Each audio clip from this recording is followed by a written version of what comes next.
Hello ಸ್ನೇಹಿತರೆ, ಇನ್ನೇನು Valentine's day ಹತ್ರ ಬರ್ತಿದೆ. ನೀವು ಯಾರನ್ನಾದರೂ ಇಷ್ಟಪಡ್ತಿದ್ದೀರಾ? ಪ್ರಪೋಸ್ ಮಾಡಬೇಕಂತ ಅಂದ್ಕೊಂಡಿದ್ದೀರಾ? ಅಥವಾ ನಿಮ್ಮ ಸಂಗಾತಿಯ ಭೇಟಿಯಲ್ಲಿದ್ದೀರಾ? ತಪ್ಪದೆ ಈ ವಿಡಿಯೋನ ನೋಡಿ. ನಿಮ್ಮ ಒಂದು ರಿಲೇಷನ್ಶಿಪ್ ಗಟ್ಟಿಯಾಗಿರಬೇಕಾ? ನಿಮ್ಮ ಲವ್ ಸ್ಟ್ರಾಂಗ್ ಆಗಬೇಕಾ? ನಾನು ಇಲ್ಲಿ ಹೇಳಿರುವಂತಹ ನಿಯಮದ ಬಗ್ಗೆ ತಿಳಿದುಕೊಳ್ಳಿ. ಇದನ್ನು ಹೇಗೆ ಅಳವಡಿಸ್ಕೊಳ್ಬೇಕು ಅನ್ನೋದನ್ನು ಈ ವಿಡಿಯೋದಲ್ಲಿ ತಿಳಿಸಲಾಗಿದೆ. ಈಗಿನ ವೇಗದ ಜಗತ್ತಿನಲ್ಲಿ ಲವ್ ರಿಲೇಷನ್ಶಿಪ್ಸ್ ಅಷ್ಟೇ ವೇಗವಾಗಿ ಪ್ರಾರಂಭವಾಗಿ ಅಷ್ಟೇ ವೇಗವಾಗಿ ಮುರಿದು ಬೀಳ್ತಾ ಇದೆ.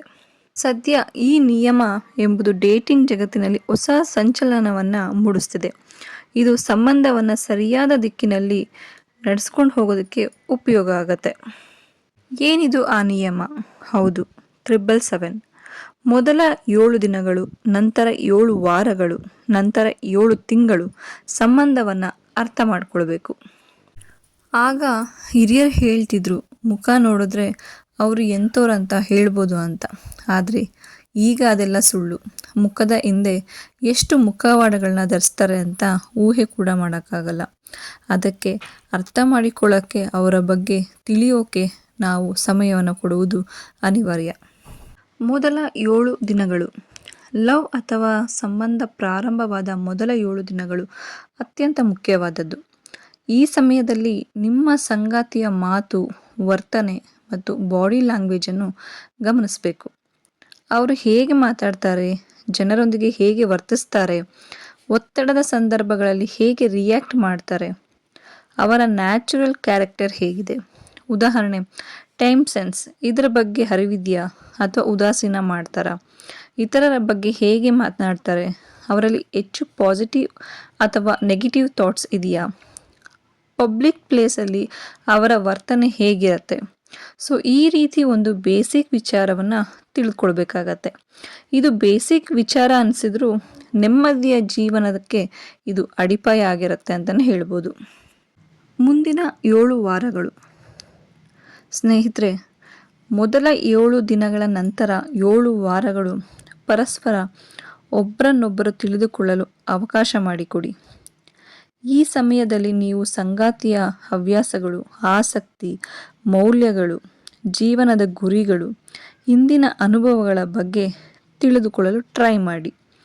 ಜೊತೆಯಾಗಿ ಸಿನಿಮಾ ನೋಡೋದು, ಊಟ ಮಾಡೋದು, ನಿಮ್ಮಿಬ್ಬರ ವಿಷಯವನ್ನು ಹಂಚಿಕೊಳ್ಳುವುದು, ಸಂಗಾತಿಯ ಜೀವನದ, ಕುಟುಂಬ, ಸ್ನೇಹಿತರು ಮತ್ತು ವೃತ್ತಿ ಜೀವನದ ಬಗ್ಗೆ ತಿಳಿದುಕೊಳ್ಳಿ. ಇದರಿಂದ ನೀವು ಮೂವ್ ಆನ್ ಆಗಬಹುದಾ ಅಂತ ನಿರ್ಧರಿಸಬಹುದು. ಈ ಹಂತವು ಸಂಬಂಧದ ಅಡಿಪಾಯವನ್ನು ಬಲಗೊಳಿಸುತ್ತೆ. ಇನ್ನು ಮೂರನೇದಾಗಿ 7 ತಿಂಗಳ ನಂತರ. ನಿಮ್ಮ ಸಂಬಂಧ 7 ತಿಂಗಳು ತಲುಪಿದ ನಂತರ ನಿಮಗೆ ಇನ್ನಷ್ಟು ಆಳವಾದ ಸಂಪರ್ಕ ಬೆಳೆಸ್ಕೊಂಡಿರ್ತೀರ. ಈ ಸಮಯದಲ್ಲಿ ನೀವು ಒಟ್ಟಾಗಿ ಒಂದು ಸುಂದರವಾದ ಸ್ಥಳಕ್ಕೆ ಹೋಗ್ಬೋದು. ಇದು ನಿಮ್ಮಿಬ್ಬರ ನಡುವಿನ ಬಾಂಧವ್ಯವನ್ನು ಇನ್ನಷ್ಟು ಗಟ್ಟಿಗೊಳಿಸುತ್ತೆ. ಹೊಸ ಪರಿಸರದಲ್ಲಿ ಒತ್ತಡವಿಲ್ಲದ ಸಂದರ್ಭಗಳನ್ನು ಅರ್ಥ ಮಾಡಿಕೊಳ್ಳಲು ಸಹಾಯ ಮಾಡುತ್ತೆ. ಭವಿಷ್ಯದ ಬಗ್ಗೆ ಯೋಚಿಸಲು ಅವಕಾಶ ಸಿಗತ್ತೆ.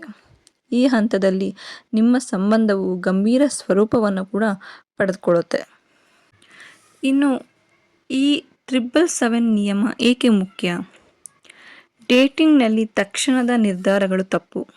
ಭಾವನಾತ್ಮಕವಾಗಿ ಅವಸರ ಮಾಡುವುದು ಭವಿಷ್ಯದಲ್ಲಿ ಸಮಸ್ಯೆಗಳನ್ನು ಸೃಷ್ಟಿಸಬಹುದು. ಸುಳ್ಳು ಭರವಸೆಗಳು ಮತ್ತು ತಪ್ಪು ತಿಳುವಳಿಕೆಗಳು ಸಂಬಂಧಗಳನ್ನು ಹಾಳು ಮಾಡುತ್ತೆ. ಈ 777 ನಿಯಮವು ನಿಮಗೆ ಎಚ್ಚರಿಕೆಯಿಂದ ಯೋಚಿಸಲು, ಪರಸ್ಪರವನ್ನು ಸರಿಯಾಗಿ ಅರ್ಥ ಮಾಡಿಕೊಳ್ಳಲು ಮತ್ತು ಆತುರದ ತಪ್ಪುಗಳನ್ನು ಮಾಡುವುದನ್ನು ತಪ್ಪಿಸಲು ಅವಕಾಶ ನೀಡುತ್ತೆ. ಇದು ಸರಿಯಾದ ಸಂಗಾತಿಯ ಆಯ್ಕೆ ಮಾಡಲು ಸಹಕಾರಿ, ಬಲವಾದ ದೀರ್ಘಕಾಲೀನ ಸಂಬಂಧವನ್ನು ಹೊಂದಲು ಸಹಾಯ ಮಾಡುತ್ತೆ. ಒಟ್ಟಾರೆಯಾಗಿ ಪ್ರತಿಯೊಂದು ಸಂಬಂಧವೂ ವಿಭಿನ್ನವಾಗಿರುತ್ತೆ. ಆಧುನಿಕ ಡೇಟಿಂಗ್ ಜಗತ್ತಿನಲ್ಲಿ ಈ 777 ನಿಯಮವು ಪ್ರೀತಿಯನ್ನು ಹುಡುಕುವವರೆಗೆ ಒಂದು ಅಮೂಲ್ಯ ಮಾರ್ಗದರ್ಶಿ ಅಂತಲೇ ಹೇಳ್ಬೋದು. ನಿಮಗೆ ಈ ಒಂದು ಚಿಕ್ಕ ವಿಡಿಯೋ ಇಷ್ಟ ಆಗಿದೆ ಅಂತ ಅಂದ್ಕೊಂಡಿದ್ದೀನಿ. ಇಷ್ಟ ಆಗಿದ್ರೆ ಲೈಕ್ ಮಾಡಿ, ಶೇರ್ ಮಾಡಿ, ಹಾಗೆ ಕಮೆಂಟ್ ಕೂಡ ಮಾಡಿ. Thank you so much.